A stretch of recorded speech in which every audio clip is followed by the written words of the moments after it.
नमस्कार दोस्तों, welcome to Disha classes. Disha classes में आपका स्वागत है।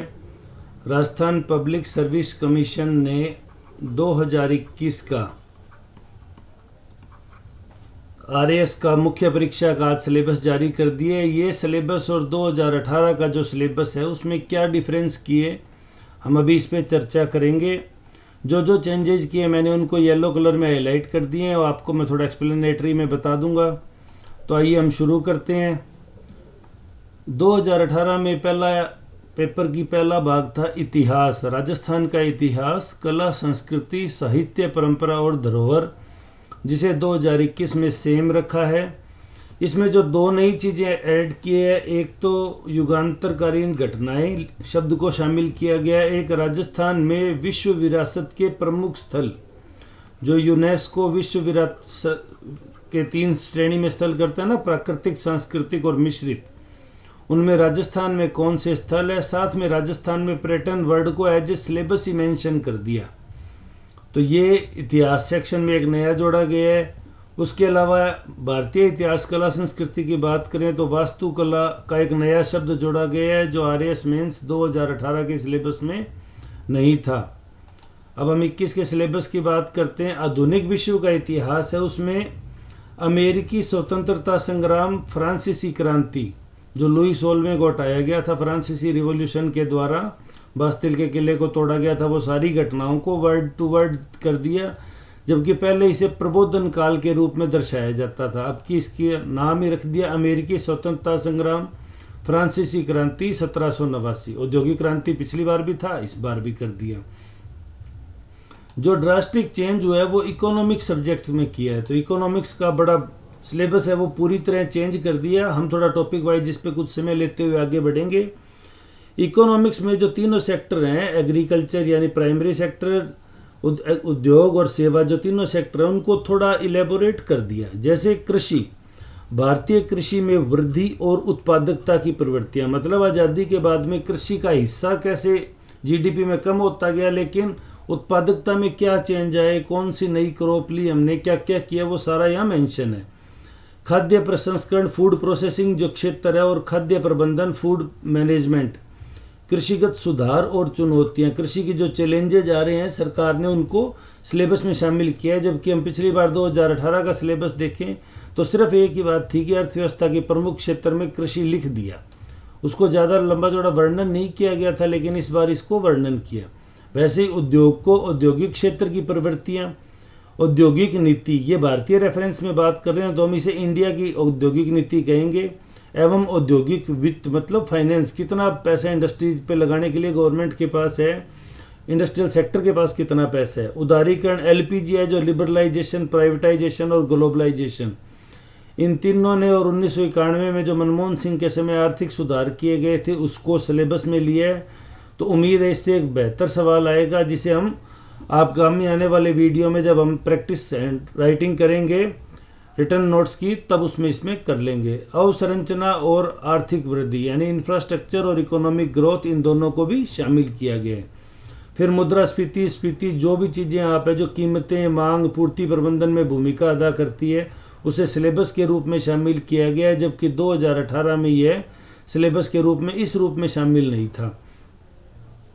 केंद्र राज्यों में वित्तीय संबंध, जो आजकल बड़ा मुद्दा बना हुआ है कि पेट्रोल से किसको ज़्यादा लाभ हो रहा है कीमत बढ़ाने से।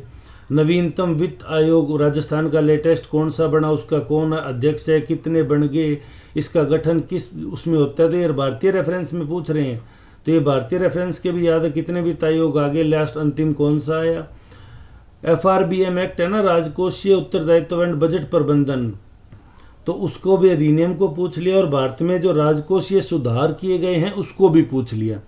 बजटीय प्रवृत्तियों की बात करें और राजकोषीय नीति की बात करें तो इन दोनों को वर्ड टू वर्ड पूछ लिया। तो इन पे 2 नंबर वाले या 3 नंबर वाले सवाल आने की संभावना बहुत है।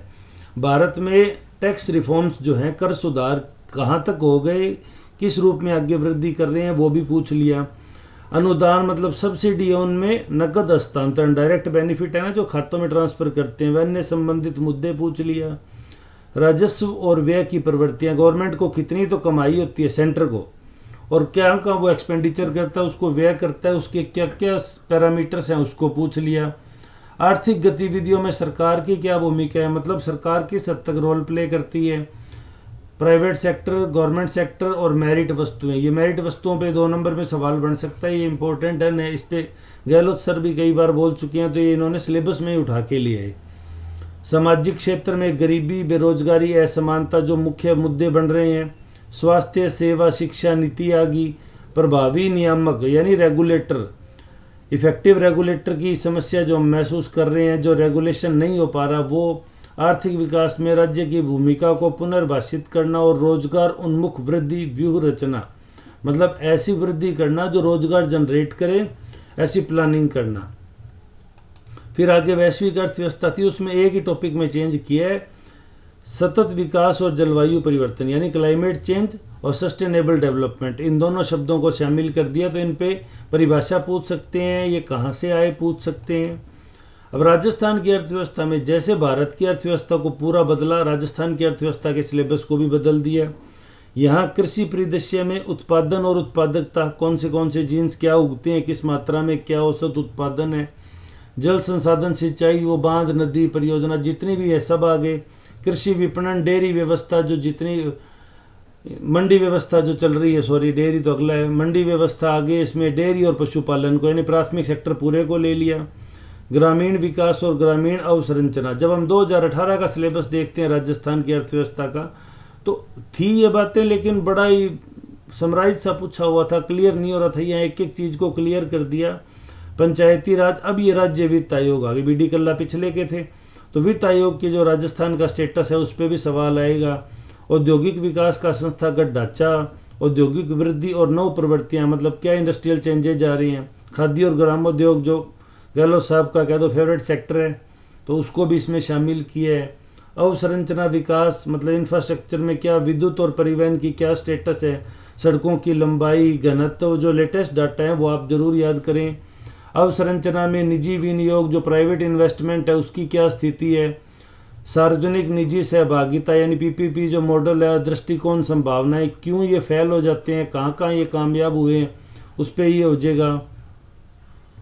राजस्थान के प्रमुख विकास परियोजनाएं, राजस्थान की जो राजस्थान का सालाना है ना राजस्थान सरकार का 1 वर्ष 2 वर्ष, उसमें जो डेवलपमेंट प्रोजेक्ट है उनको अच्छे से पढ़ें, वहाँ से सवाल बनेंगे सीधा। राज्य बजट और राजकोषीय प्रबंधन, अब ये स्टेट के रेफरेंस में एफआरबीएम ऊपर पूछा था, ये यहाँ राजकोषीय प्रबंधन पूछ लिया। मुद्दे और चुनौतियाँ क्या है ये पूछ लिया। राजस्थान की आर्थिक कल्याण योजनाएं क्या है, सामाजिक न्याय और सशक्तिकरण के लिए राजस्थान क्या कर रहा है। बुनियादी सामाजिक सेवाएं कौन सी, शिक्षा और स्वास्थ्य, जो कहते हैं भाई हर मनुष्य का हक है, बुनियादी हैं जो, उन पे आ गया। गरीबी, बेरोजगारी, पॉवर्टी आ गया, अनएम्प्लॉयमेंट आ गया, एंड सस्टेनेबल डेवलपमेंट गोल्स है जो एसडीजी है ना 17 है, राजस्थान उनमें कितने में पार्टिसिपेट करता है। वो एक तो अंडर वाटर इकोनॉमी वाले 14वें नंबर पे नहीं करता, वो आपको बताया हुआ है, फिर से बता देंगे तो आप इसको थोड़ा ध्यान से पढ़ें। फिर जब हम बात करते समाजशास्त्र, प्रबंधन, लेखांकन और अंकेक्षण, ये जो टॉपिक हुआ करता था, इसमें समाजशास्त्र के सिलेबस में बदलाव किया। एक इकोनॉमिक्स में अच्छा खासा बदलाव किया है, चाहे इंडियन पर्सपेक्टिव हो चाहे राजस्थान, और दूसरा सोशियोलॉजी में, तो सोशियोलॉजी में भी अच्छा खासा बदलाव है। आओ हम देख लेते हैं उसको। भारतीय समाज में जाति और वर्ग की प्रकृति क्या है, उद्भव कैसे हुआ, क्या कार्य कर रहे हैं और क्या क्या चुनौतियों का सामना कर रहे हैं, दोनों जाति भी और वर्ग भी। परिवर्तन की प्रक्रिया में संस्कृतिकरण, पश्चिम का जो हम नकल कर रहे हैं, पश्चिमीकरण, लौकिकीकरण और भूमंडलीकरण यानी ग्लोबलाइजेशन, इन चारों की दिक्कत जो समाज झेल रहा है। भारतीय समाज के समक्ष चुनौतियां क्या है, दहेज, तलाक, बाल विवाह के मुद्दे, भ्रष्टाचार, सांप्रदायिकता, निर्धनता, बेरोजगारी, मादक पदार्थ, कमजोर तबके विशेषकर दलित, वृद्ध और दिव्यांग, 3 को टारगेट किया। तो इनसे रिलेटेड जितने भी गवर्नमेंट प्रोजेक्ट हैं उन सब को अच्छे से पढ़ना है। दलित, वृद्ध और दिव्यांग। राजस्थान में जनजातीय समुदाय पिछली बार भी हुआ करता था, इस बार भी रख दिया। भील मीणा ग्रासिया तब थे, भील मीणा ग्रासिया, इस बार उनका समस्याएं और उनके कल्याण के प्रोजेक्ट को थोड़ा सा हाईलाइट करके पूछ लिया गया है। प्रबंधन का जो सिलेबस था उसको एज इट इज सेम रखा, उसमें कोई बदलाव नहीं किया। हाँ, लेखांकन और अंकेक्षण में कर दिया भाई, लेखांकन की जो दोहरी लेखा प्रणाली है उसके बारे में बेसिक नॉलेज, और वित्तीय विवरण विश्लेषण की जो टेक्निक्स यूज होती हैं, यानी जो फाइनेंशियल स्टेटमेंट की जो एनालिसिस की जो टेक्निक्स हैं उनको पूछ लिया। एक जो बजट था ना, पहले बजट में 8 के 8 बजट टाइप पूछा करते थे, विभिन्न प्रकार के बजट और उनके मूल सिद्धांत।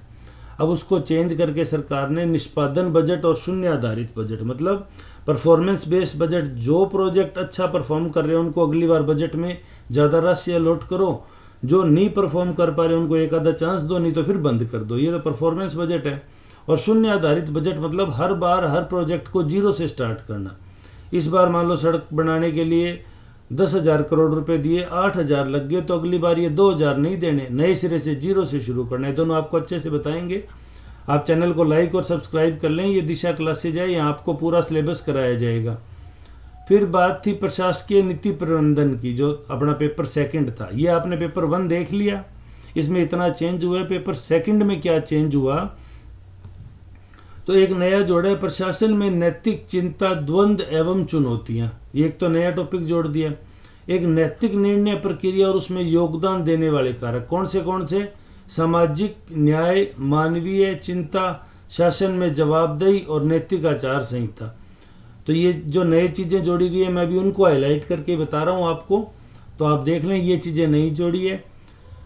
कुल 4 पेपर हैं, तो चारों पेपर के इंडिविजुअल सिलेबस को अलग अलग वीडियो में मैं थोड़ा सा एलेबोरेट करके आपको बताऊंगा, लेकिन आज तो सिर्फ मैं वो बातें बता रहा हूँ जो 2018 और 2021 में जो चेंजेज हुए हैं ना, 2018 का पिछला सिलेबस और 2021 का अब वाला, इन सिलेबस में जो चेंजेज हैं हम सिर्फ ये वीडियो में उन्हीं पे बात करेंगे।